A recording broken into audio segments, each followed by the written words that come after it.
Provérbios, capítulo 3, versículo 1 e 2 dizem assim: Filho meu, não te esqueças da minha lei, e o teu coração guarde os meus mandamentos, porque eles aumentarão os teus dias e te acrescentarão anos de vida e paz.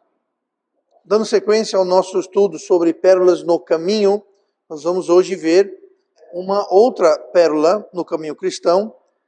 Isso é algo que vai nos encorajar, isso vai nos impulsionar a galgar e superar cada obstáculo e cada desafio que o nosso caminhar cristão vai ter. Deus nunca disse que o caminhar cristão vai ser sempre um mar de rosa, vai ser sempre fácil, mas Ele promete sempre estar conosco, Ele promete sempre estar pontuando no caminho tudo aquilo que é necessário para que nós tenhamos um caminhar vitorioso, que glorifique o seu nome e nos traga vida e paz. Justamente o tema de hoje é as últimas palavras do versículo 12 que nós lemos, anos de vida e paz. Lembrando que Cristo, Ele é o príncipe da paz, de Isaías 9, versículo 6.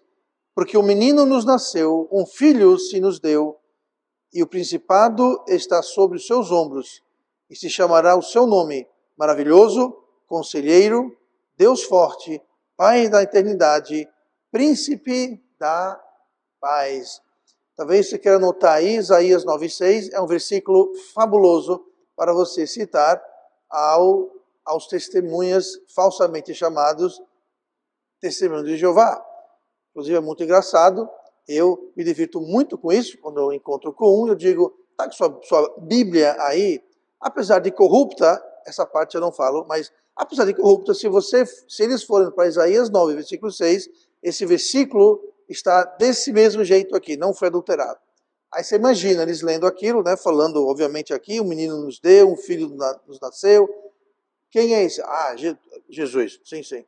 Aí lá mais adiante fala que se chamará Maravilhoso, Conselheiro, Deus Forte. Olha, vejam só. Eles que negam que Cristo é Deus. Aí termina com uma lapada. Pai da Eternidade.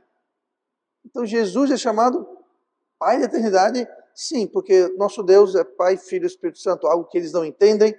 Aliás, nós também não entendemos, nós acreditamos pela fé, mas eles não aceitam. Mas enfim, eu estou fugindo do assunto. Mas Cristo é o príncipe da paz. E aqui a Bíblia fala, que nós lemos no versículo 2, que vão ser acrescentados anos de vida e paz. Jesus também é a vida, não só a paz de Isaías 9,6, ele também é a vida de João 14,6. Eu sou o caminho e a verdade e a vida. Ninguém vai ao Pai senão por mim. Então aqui nós temos a receita que basicamente inclui Cristo. Nós vamos ter vida e paz através de Cristo. Mas eu quero hoje ver essa pérola no caminho, que é anos de vida e paz, e eu quero ver cada um dos três componentes da última parte do versículo 2 que nós lemos, que é anos de vida em paz. Então vamos começar vendo primeiro o anos, a questão do anos que ele faz aí de vida e paz. Versículo 2.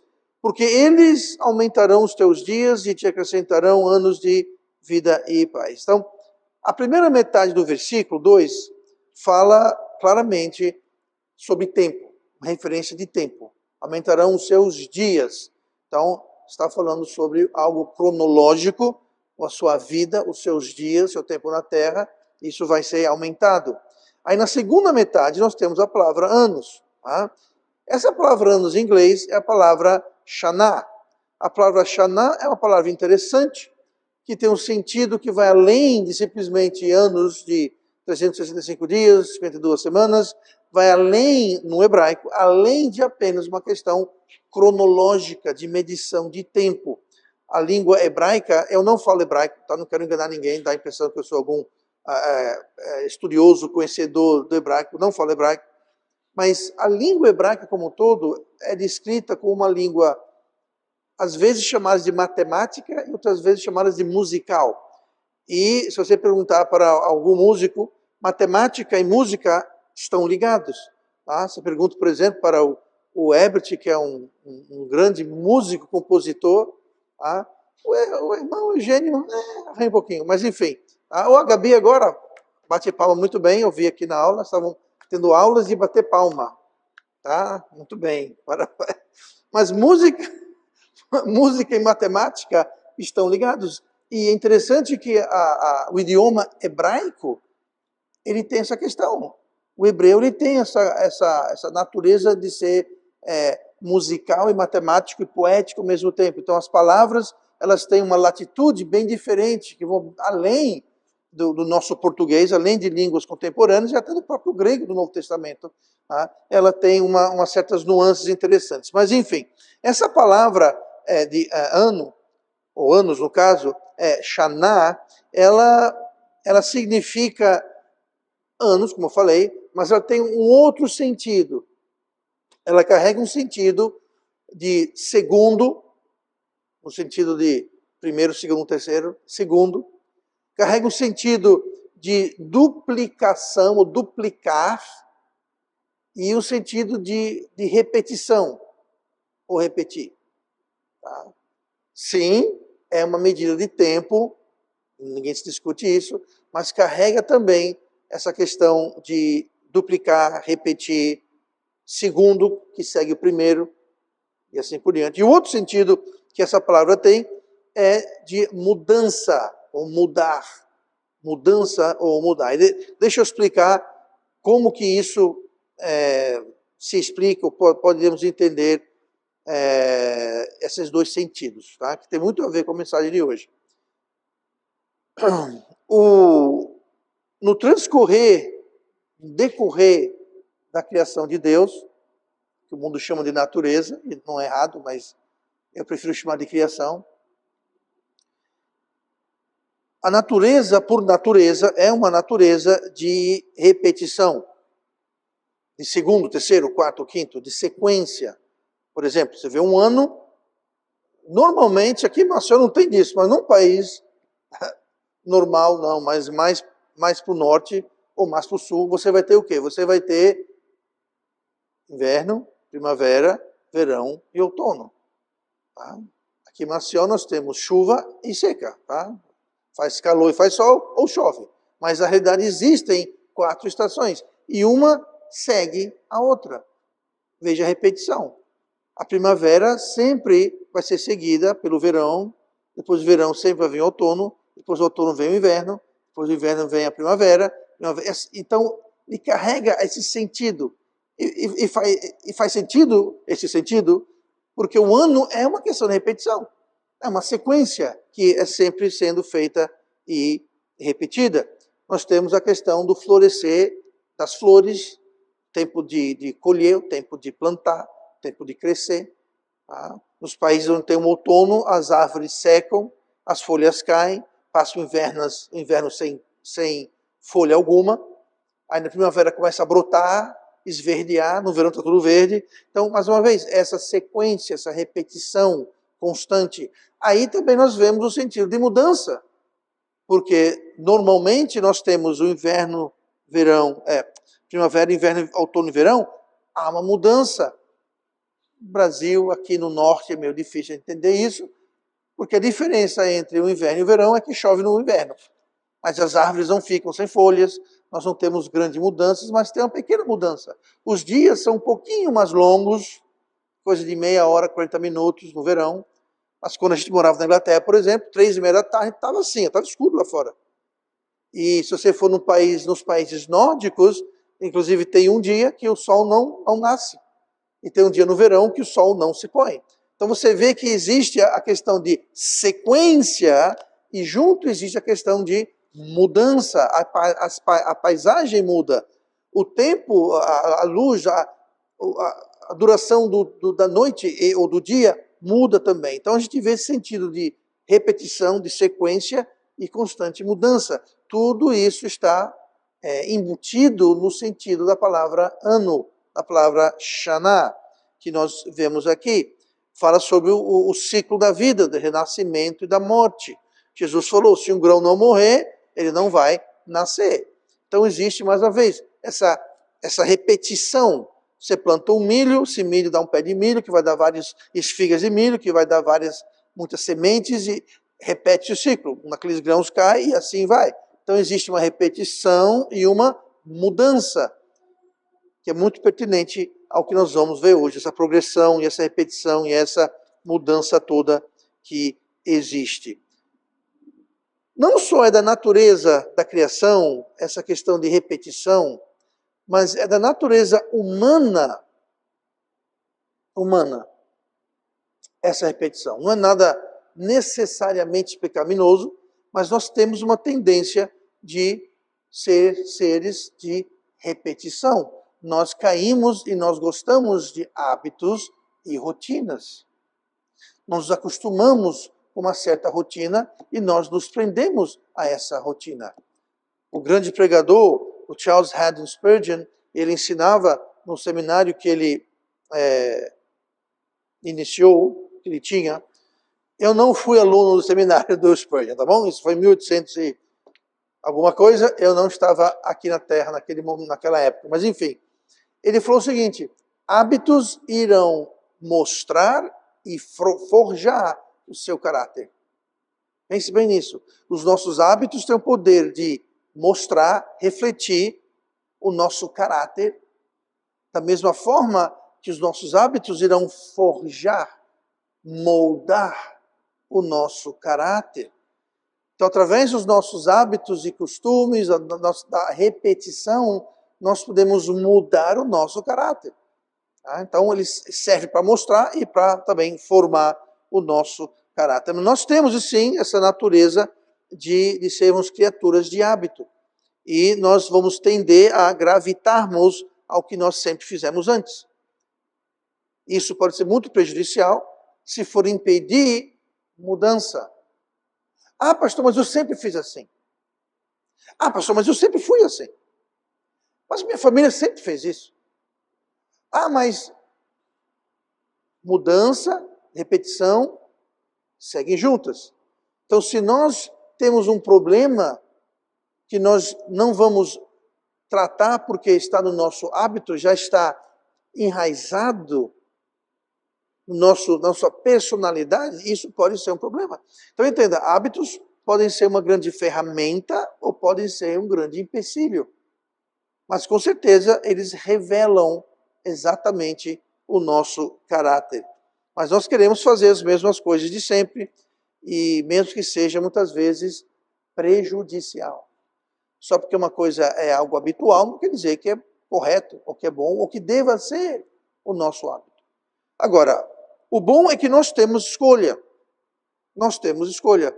Nós não estamos presos em um loop, numa repetição, fadados a repetir os mesmos erros, assim como um disco arranhado.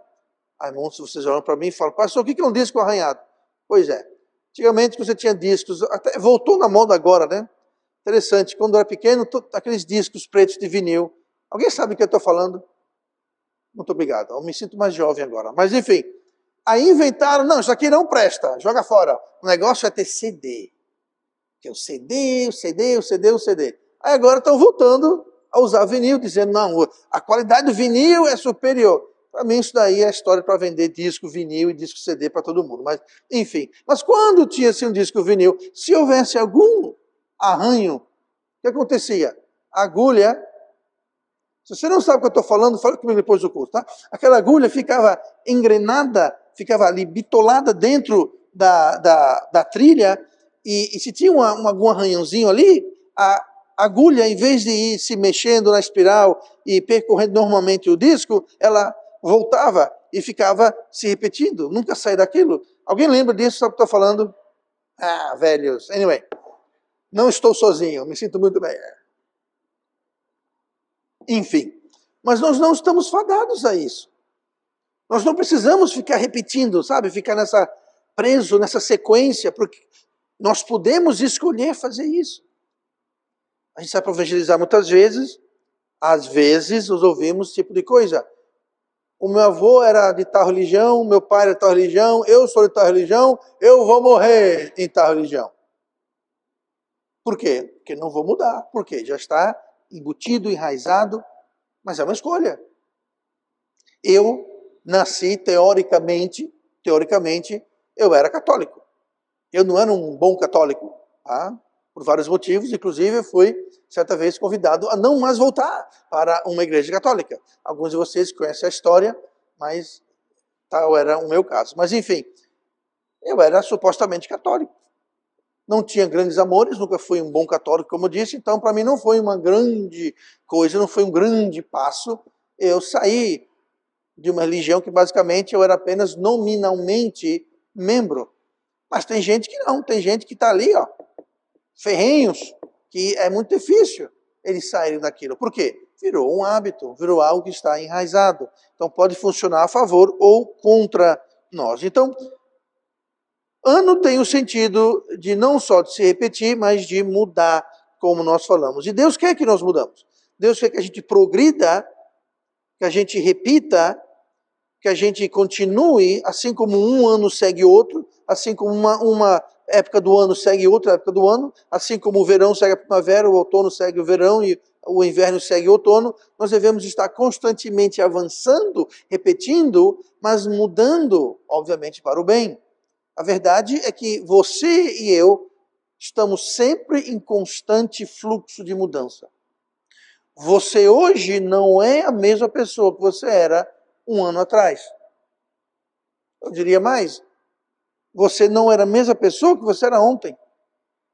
Obviamente, as diferenças dentro de um parâmetro de um ano vão ser muito mais gritantes e notáveis do que de um dia para o outro. Mas a verdade é que tudo que a gente experimentamos, vivenciamos, todas as escolhas e decisões que nós tomamos, todas elas estão nos influenciando, estão nos moldando e nos mudando.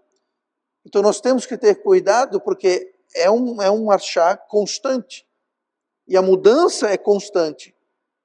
E nós temos que tentar dirigir essa mudança para o bem, para aquilo que é proveitoso. Quebrando então nossos velhos hábitos, quebrando então os maus caminhos que nós trilhamos. Para quê? Para estar em constante mudança, repetição e melhoramento, crescimento. E se nós aplicarmos o que nós lemos no versículo 1, filho meu, não te esqueças da minha lei e o teu coração guarde os meus mandamentos. Então, fala sobre lei e mandamento, que está falando da palavra de Deus. E é interessante que fala sobre esquecer. Não te esqueças. Esquecer é algo que a gente faz na nossa mente. Então, está falando sobre a mente e ele faz referência também a guardar o teu coração. Então, a nossa mente e o nosso coração estão envolvidos. E como nós sabemos, a fé é composta de 3 etapas: mente, coração, ação. Nós só vamos agir quando nós cremos no coração aquilo que nós conhecemos. Eu não posso crer no que eu não conheço. Eu posso conhecer e não crer. Mas se eu conheço e creio, aquilo vai gerar ação. É o que o Tiago fala, a fé sem obras é morta. Se você fala que sabe, mas não faz, então você não crê na realidade. Então, uma fé morta. Uma fé viva, como o próprio Tiago falou, eu mostrarei a minha fé pelas minhas obras. Então, quando eu sei, creio e faço, isso é a fé completa. Mas, enfim, então a palavra ano, ela tem essa questão de repetição e mudança constantes. A Bíblia fala que te acrescentarão anos de vida e paz. Uma constante mudança, uma constante repetição e melhoramento de quê? De vida e paz, que são os outros 2 componentes que nós falamos que íamos ver. Então, abra comigo suas Bíblias para Romanos capítulo 6. Nós vimos o primeiro componente, que é o ano, exatamente o que quer dizer ano aí nesse sentido, não é apenas uma medida cronológica, uma medida de tempo. Aí o segundo componente é vida, anos de vida. Romanos 6,4. De sorte que fomos sepultados com ele pelo batismo na morte, para que, como Cristo foi ressuscitado dentre os mortos pela glória do Pai, assim andemos nós também em novidade de vida. É justamente isso, essa vida encaixa também com a questão do ano, porque é uma questão de novidade de vida. Todo ano a vida se renova. Mais uma vez, aqui onde nós vivemos, não dá para observar isso, mas quando eu estava agora em agosto, setembro lá com minha filha, na parte nordeste dos Estados Unidos, as folhas estavam começando a cair. Quando eu cheguei lá, começo de agosto, estava tudo verde, tudo bonito, maravilhoso. Quando fomos embora, estavam todas as árvores peladas, só tinham os galhos, parecia que tinham morrido. E de fato, elas tinham sofrido uma espécie de uma morte. O outono é justamente isso. As árvores, ela uma espécie que morre, elas vão, não vou dizer que vão hibernar, mas não é bem isso, mas é quase isso. Hibernar vem de invernar. As árvores estão agora, elas vão passar o inverno, elas soltam todas as suas folhas. Aí as folhas se amontoam, literalmente se amontoam para os cantos, por tudo quanto é canto. Se chove, dissolve, fica uma lama de folha. Mas o que acontece? Você vê as árvores aparentemente mortas. Aí chega a primavera, mais ou menos abril, maio, começa a brotar. Você começa a ver apenas, não é nem o verde, mas você começa a ver como se fosse um delineamento. Os galhos começam a ficar verdinhos, sem folha, apenas os brotos. Eles vão crescendo e aumentando, e quando chega o verão, está tudo aquele verde, exuberante, denso. Aí chega o outono, cai tudo de novo. Então existe dentro do sentido de ano essa mudança constante de novidade de vida. Falei agora há pouco, Jesus disse, se um grão não morrer, ele não vai ter vida. Mesma coisa, então nós temos que ter uma novidade de vida. E Romanos 6,4 fala que nós somos sepultados com ele pelo batismo na morte. E como Cristo foi ressuscitado, aí nós temos vida, tá? Como nas estações do ano. Dentre os mortos pela glória do Pai, assim também andemos nós em novidade de vida. Então nós temos que ter uma vida nova, uma vida com novidade, uma vida com mudança, de repetir e mudar, e surgir, existir e persistir coisas melhores, hábitos melhores, costumes melhores, mais amadurecimento, mais submissão, mais obediência, crescidos mais à imagem de Cristo, talvez esse crescimento e fazer uma diferença. Segundo Coríntios 5:17, assim que se alguém está em Cristo, nova criatura é. As coisas velhas já passaram, eis que tudo se fez novo. Mais uma vez, novidade, tudo se fez novo. Quando nós nascemos de novo, deve haver uma novidade de vida. O velho passou, tudo se fez novo. Novidade de vida deve haver na vida do crente. Devemos sair, mais uma vez, sair dos nossos velhos costumes, sair dos nossos velhos caminhos, dos nossos velhos hábitos, da velha maneira de ser, de falar, de se portar, de se relacionar. Tem que haver mudança, uma novidade. Porque isso caracteriza anos de vida e paz. Então Deus quer nos acrescentar, Deus pode e nós devemos estar em constante crescimento, em constante mudança. Talvez deveríamos fazer coisas que nós nunca fizemos, mas deveríamos ter feito. Eu falei outro dia, vou falar de novo e falarei mais vezes. Eu acho, eu não sei de ninguém aqui, estou falando só de modo geral. Se alguém é crente há mais de um ano e nunca leu a Bíblia de capa a capa, pelo menos uma vez, isso é vergonhoso, gente. É vergonhoso. Se você gastar 20 minutos por dia lendo a Bíblia, você lê a Bíblia de Gênesis a Apocalipse, 100%. 20 minutos por dia. Ah, é que eu leio lento. Ok, 40 minutos por dia. Ou se não, 20 por dia, vai demorar 2 anos. Pronto. Mas qualquer jeito que você fatiar esse bolo, vai dar a mesma coisa. Aqui não tem um hábito, pastor. Como é que você cria o hábito? Sabe como? Fazendo. Quer criar um hábito? Faça. Como? Repita. Simples. É simples. É tão simples você cair no bom hábito quanto você cair no mau hábito. Só que, como diz o ditado, para baixo todo santo ajuda, né? Cair em mau hábito é muito mais fácil. Por quê? Porque você está indo junto com a carne, com o mundo, com a rebeldia. Então é mais fácil. Para baixo todo santo ajuda, como diz o provérbio popular. Mas a verdade é que nós podemos usar a mesma tática para adquirir hábitos bons. Você começa a se disciplinar, você começa a ler sua Bíblia, você começa a orar, você começa a vir para a igreja. Por exemplo, vir para a igreja. Tem gente que briga com essa questão de vir para o culto. Vem, para de vir, vem um, vem outro, vem. Sabe o que é isso? É falta de hábito. Ó, uma das minhas filhas está aí. Crescendo, não tinha essa conversa. Domingo, vamos fazer o quê? Deixa eu ver, como é que está o tempo? Não tinha conversa. Domingo era dia de culto, acabou, não tem discussão.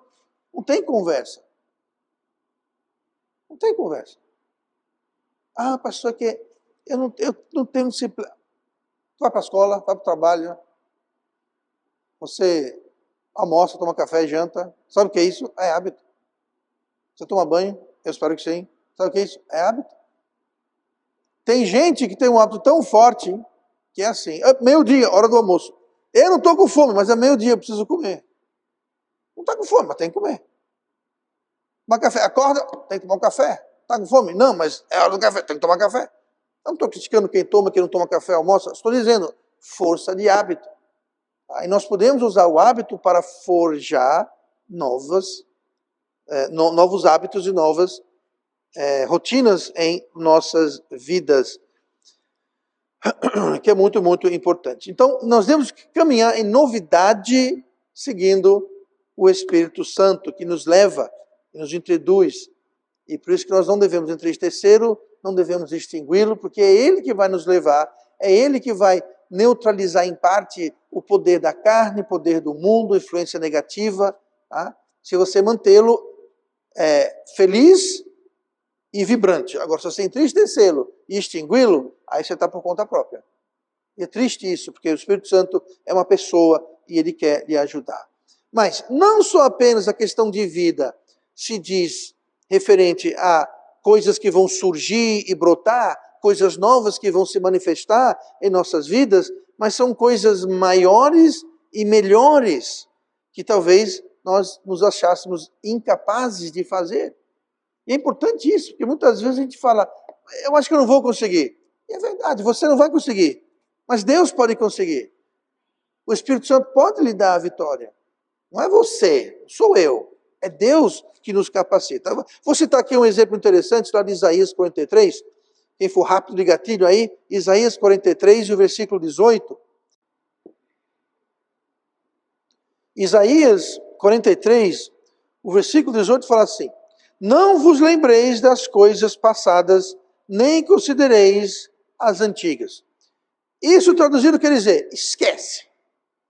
Esquece. Deixa para lá, esquece. Vou ler de novo com esse pano de fundo. Não vos lembreis, Deus está mandando, não vos lembreis as coisas passadas, nem considerei as coisas antigas. 19. Eis que faço uma coisa nova. Mais uma vez a questão de novidade. Eis que faço uma coisa nova. Agora sairá a luz. Ou seja, agora todo mundo vai ver. Vai sair a luz, vai ficar evidente, vai ser manifestado. Porventura não a percebeis? Eis que porei um caminho no deserto e rios no ermo. Então veja bem, ele fala, agora sairá a luz, porventura, ou seja, por acaso, vocês não vão perceber não? Por acaso não a vereis? Ele falou, esqueça o que passou, eu vou fazer coisas novas, vocês vão ver. Vocês vão ver. Vocês vão ver. Aí ele fala, eis que porém um caminho no deserto e rios no ermo. Ermo é outra palavra para deserto, um lugar abandonado, um lugar seco, um lugar não muito propício à vida. Mas enfim.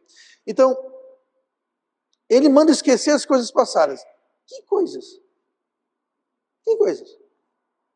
É interessante porque se você ler o Velho Testamento, várias vezes o povo hebreu ele é instigado, ele é encorajado a se lembrar destas coisas. Que coisas? Por exemplo, Eles eram constantemente, lembre-se de quando Deus abriu o mar vermelho, lembre-se das codornas no deserto, lembre-se do maná, lembre-se da coluna de fogo de noite e de fumaça de dia, que guiava-nos pelo deserto, lembre da água que saía da rocha, lembre, eles eram constantemente lembrados e incentivados a se lembrarem do que Deus havia feito. E é o que eu digo que nós devemos fazer. Se você está desencorajado, se você está tendo uma crise de fé, pare e olhe para trás e lembre as coisas que Deus já fez. Conte suas bênçãos, conte uma a um, e vocês verão o quanto Deus tem feito. Aqui Deus está dizendo o contrário. Ele falou, esqueça. Esqueça, não lembre-se do passado.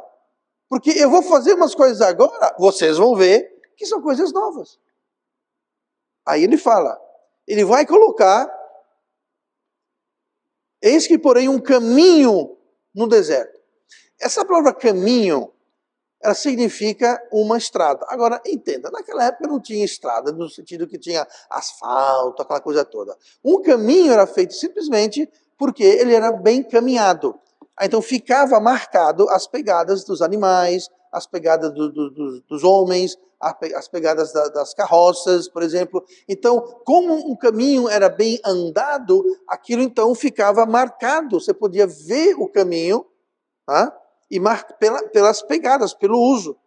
Agora, no deserto tem caminho? Não. Por quê? Porque no deserto é o quê? É areia. Além de ser areia, tem deserto que não é areia, mas enfim, além de ser areia, um deserto, como diz a palavra deserto, não caminha ninguém, não passa ninguém, não vive ninguém, não mora ninguém. E quando passa alguém ou vive alguém, é muito raramente e não se faz o quê? Não se fixa, não se demarca aquele caminho. Alguém sabe o que eu estou falando num campo? Você vê tudo verde, aí você vê um caminho assim, que todo mundo anda por ali, os animais andam, aí você vê assim, é tudo mato, grama, enfim, mas sempre tem o quê? Tem uma trilhazinha. Quem fez aquilo? Ninguém fez aquilo. Aquilo foi feito simplesmente por quê? Repetição de pisadas e patadas e rodadas e assim por diante. Então, num deserto não tem caminhos, porque não é um solo propício para isso. Tá? Num campo você vê tudo verde e tem aquele caminho lá, mas no deserto não tem, é tudo uma coisa. E não passa ninguém. Mas Deus falou, eu vou fazer o quê? Um caminho. No deserto, algo que é impossível. Mas Deus pode fazer um caminho no deserto. Então, o caminho não é uma rota, você vai por aqui, pega ali, não. Caminho aqui nesse contexto é um caminho delimitado, demarcado, fixo no chão. Você pode visualmente ver e seguir. Então, essa é a primeira coisa. Eis que, porém, um caminho no deserto. Pastor, e nos 40 anos? Como é que o povo hebreu, 3 milhões de pessoas, estima-se, fora os animais, como é que eles sabiam por onde ir se não tinha caminho no deserto? Lembra aquela coluna de fumaça? Era fumaça de dia, de noite era fogo. E aquela coluna era o que guiava o povo. Quando a coluna parava, eles paravam e acampavam. Quando a coluna se mexia, eles levantavam o acampamento e seguiam a coluna. Ela dava calor de noite, que no deserto é frio, e ela também espantava os animais. E de dia era fumaça, que dava sombra do sol quente. Mas o motivo principal daquela coluna não era para aquecer, proteger ou fazer sombra. O propósito principal daquela coluna era para guiar. Por quê? Porque não tinha caminho. Não tinha mapa, não tinha GPS, ninguém andava por ali. Era o deserto.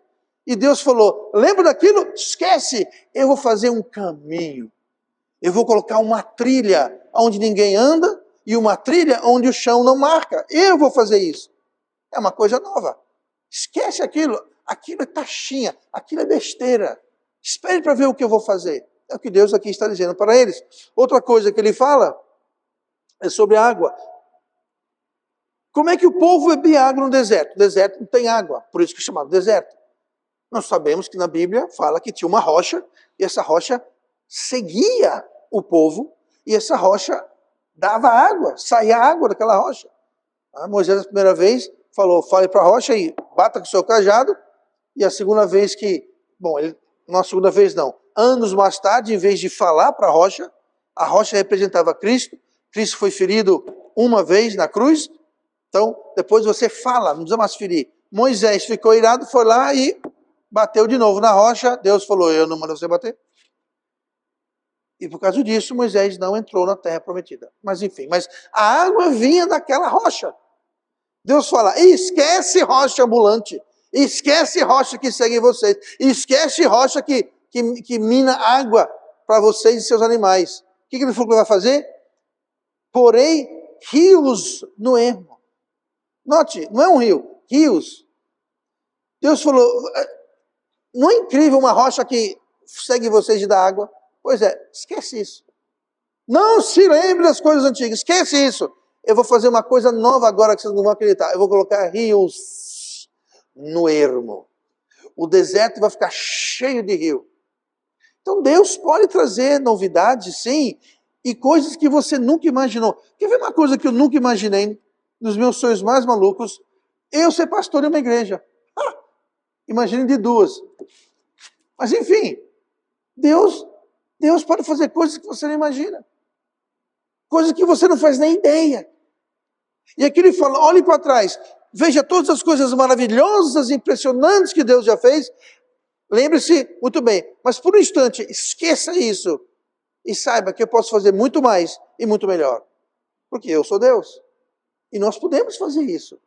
Então quando ele fala que vai dar anos de vida, está falando sobre uma coisa constante, que se repete e que aumenta para coisas melhores e maiores do que nós podemos imaginar.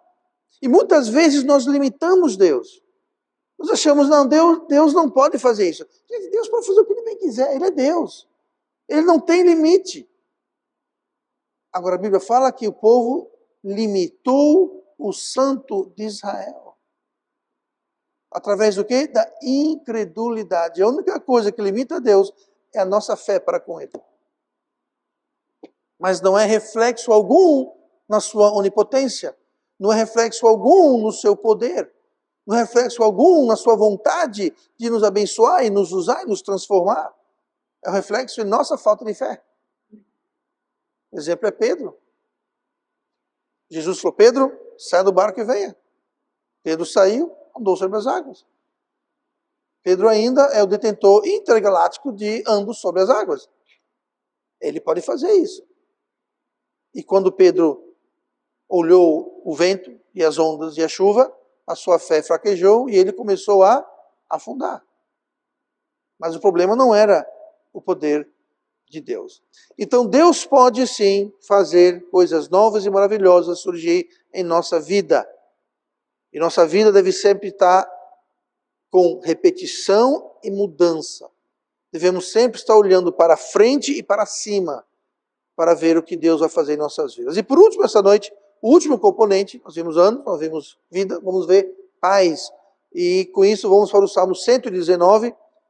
Quem não sabe, é o maior capítulo da Bíblia, Salmo 119. E o versículo 165 diz assim: muita paz têm os que amam a tua lei, e para eles não há tropeço. Note que esse terceiro componente, ele é atrelado à palavra de Deus. Ou melhor ainda, ele é atrelado ao nosso relacionamento, à nossa interação com a palavra de Deus. Muita paz tem os que amam a tua lei. Então, a nossa relação com a lei de Deus, com a palavra de Deus, vai nos fazer brotar não só paz, muita paz. Muita paz tem os que amam a sua lei, e para eles não há tropeço. Interessante, nada vai fazer aquele que ama a palavra de Deus, nada vai fazê-los tropeçar, cair, escandalizar, se ofender facilmente, jogar tudo para os ares e falar, cansei dessa vida de crente, quero saber mais não. É muito difícil. É a carne, é o diabo, é o mundo. Chega para mim. Sabe o que é isso? É tropeçar.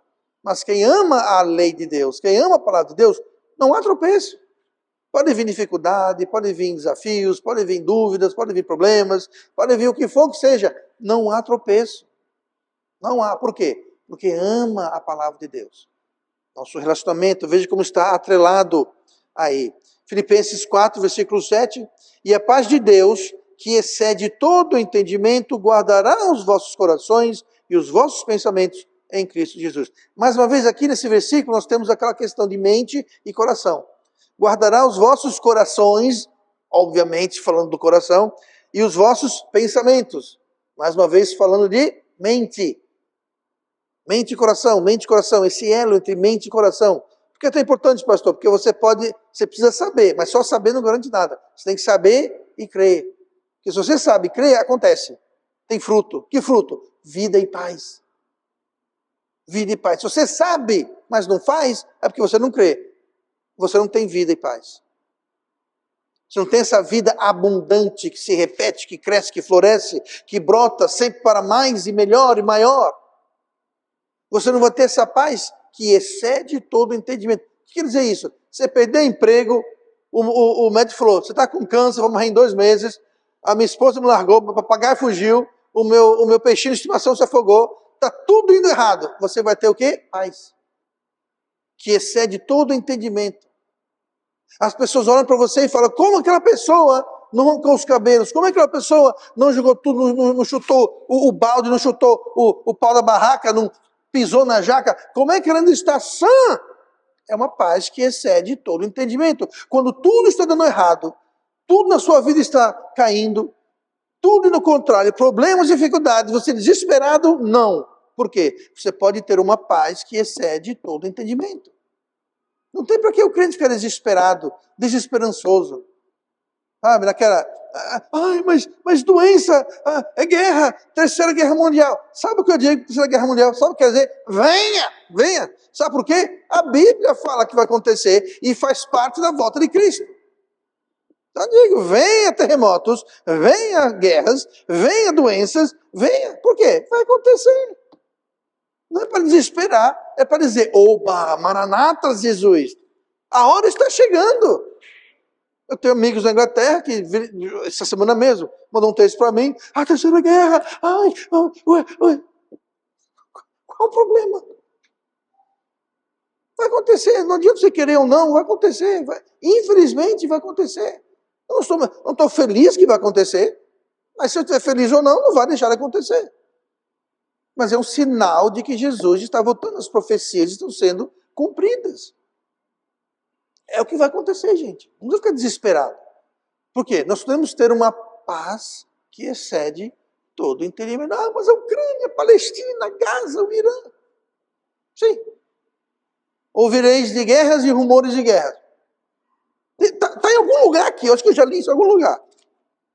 Paz, minha gente. Mas nós temos que o quê? Nós temos que obedecer. Nós temos que não só saber, nós temos que aplicar, e só aplicamos quando nós cumprimos, porque nós cremos no coração, não só na mente. Provérbios 3, versículo 1, vou repetir o nosso texto de hoje. Filho meu, não te esqueças da minha lei, e o teu coração guarde os meus mandamentos, porque eles aumentarão os teus dias e te acrescentarão anos de vida e paz. Ou seja, é vida e é paz que se repete, que se renova, que aumenta. Você vai poder encarar problemas cada vez maiores dificuldades. Jesus nunca falou que nossa vida ia ser sem problemas. Me revolta quando vejo uma certa igreja, cujo nome não vou dizer, a Universal, que tem uma placa, pare de sofrer. Onde é que eles terão isso? Não foi na Bíblia. Nós vamos ter problemas, dificuldades, sim, mas podemos ter paz. Podemos ter a graça de Deus e a paz de Deus. Porque paz não é ausência de problemas e desafios. Paz é serenidade, mesmo com problemas e desafios. Essa é a diferença de paz. Se você for esperar ter paz, igualar isso a não ter um problema na sua vida, você nunca vai ter paz. E o mundo quer que você pense assim. Porque o mundo quer você sem paz. Porque você sem paz, você se desespera. Você sem paz vai querer resolver tudo do seu jeito. Você sem paz vai desprezar a lei de Deus, não amá-la. Então nós temos que ter essa paz que excede todo o entendimento. Para fechar hoje à noite, a chave para ter anos de vida e paz é não te esqueças da minha lei e o teu coração guarde os meus mandamentos. Isso aí nós já sabemos. Deus quer fazer isso, mas como acabamos de ler, Ele faz isso através da sua palavra. Através da sua palavra. Isso aqui não é apenas um livro, não são apenas folhas com letras e palavras impressas. Isto aqui é espírito e vida. Jesus falou, as palavras que eu vos falo são espírito e vida. Isso aqui não é um livro, isso aqui é espírito, isso aqui é vida. Só que o espírito você não vê. Agora as palavras você vê. Isso é tão importante você ter a palavra e ter a versão correta da palavra. Porque cada mudança você já muda a receita. Existem muitas mudanças em várias versões e por isso que nós só usamos aqui a versão que é fiel ao texto original. Mas Deus vai fazer isso através da sua palavra. Lá em Provérbios 9, versículo 11, porque por meu intermédio se multiplicam os teus dias e anos de vida se te aumentarão. Veja que interessante. E como casa com o nosso texto de hoje. Fala, Deus falando, por meu intermédio. Por meu intermédio, ou seja, pela palavra de Deus, que Deus trata conosco através do quê? A palavra de Deus. Hebreus 1:1 fala justamente isso. Tendo Deus outra hora falado aos profetas e sonhos, hoje nos fala através de quem? De seu Filho. Qual é um dos nomes de Cristo? A palavra de Deus. Esse é um nome. João 1, e o verbo se fez carne. O que é verbo? Palavra. Então isso aqui é Jesus. Isso aqui é o Espírito de Deus. Isso aqui é a palavra de Deus. Que não é brincadeira. Isso é coisa séria. Temos que ler, aprender, obedecer, seguir. E isso vai nos acrescentar anos de vida e paz. Porque por meu intermédio se multiplicam os teus dias e anos de vida se te aumentarão. Anos de vida, mais uma vez, a palavra anos. E essa chave para abrir esse poder, e esses anos de vida e paz, nós encontramos ela em Provérbios 4:10. E essa chave, eu já falei aqui, vou falar de novo, é obediência. Obediência é a chave que abre as portas do poder de Deus, das bênçãos de Deus. Anos de vida e paz. Provérbios 4:10. Ouve, filho meu, e aceita as minhas palavras, e se multiplicarão os anos da tua vida. Por quê? Se a gente aceitar, ouvir e aceitar. Ouve, filho meu, e aceita as minhas palavras. Não é só ouvir. Ouvir trata do intelecto, da mente. É aceitar. Coração. É como o evangelho. Você pode ouvir o evangelho, conhecer o evangelho, mas não aceitar. Ouvir é intelecto, aceitar é coração. É obedecer, é crer, é confiar. E se você desobedece a Deus, é porque em algum lugar você não confia em Deus. Confiar no coração. Nossas vidas podem e devem ser caracterizadas por anos de vida e paz. É assim com você? Vida e paz?